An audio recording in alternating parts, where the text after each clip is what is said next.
सारे इंसान एक वसी मैदान में जमा किए जाएंगे जिसे मैदान हशर कहा जाता है। सारी मखलूक को एक सुर्खी माइल सफेद जमीन पर इकट्ठा किया जाएगा। रब्बे दो जहां इस जमीन को चमड़े की तरह फैला देगा और वो जमीन आज की मारूफ जमीन की तरह नहीं होगी, बल्कि अल्लाह ताला इस जमीन को दूसरी जमीन से तब्दील कर देगा। आसमान को भी इसी तरह तब्दील कर दिया जाएगा। ये मैदान इतना बड़ा होगा कि तमाम इंसानियत इसमें समा जाएगी। ये मैदान बिल्कुल हमवार होगा, कोई पहाड़, कोई गढ़ा, कोई बुलंदी नहीं। क़यामत के दिन हर मरहला पिछले से ज्यादा हैबतनाक और खौफनाक होगा। इसके बाद सूरज सर के ऊपर आ जाएगा। अंदाजा लगाइए कि आज सूरज तकरीबन 4000 साल की दूरी पर है और हमारी तरफ इसकी पीठ है। क़यामत के दिन सूरज सिर्फ 1 मील के फासले पर होगा और इसका मुंह हमारी तरफ होगा। क्या हाल होगा। हमारे भेजे गर्मी की शिद्दत से खौल रहे होंगे और इतना पसीना बहेगा कि 70 गज जमीन में जज्ब हो जाएगा। फिर जो पसीना जमीन ना पी सकेगी वो ऊपर की तरफ आएगी।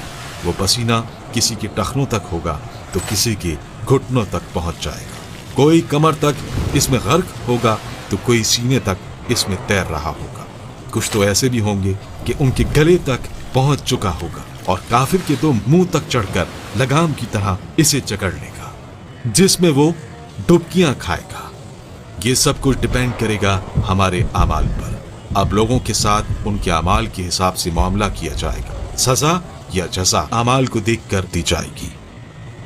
इस दिन किसी चीज का कोई साया नहीं होगा, लेकिन कुछ अहले ईमान ऐसे भी होंगे कि उन्हें अल्लाह रब्बुल इज्जत अपने अर्श के साए में रखेगा। इस गर्मी की हालत में प्यास की क्या कैफियत होगी।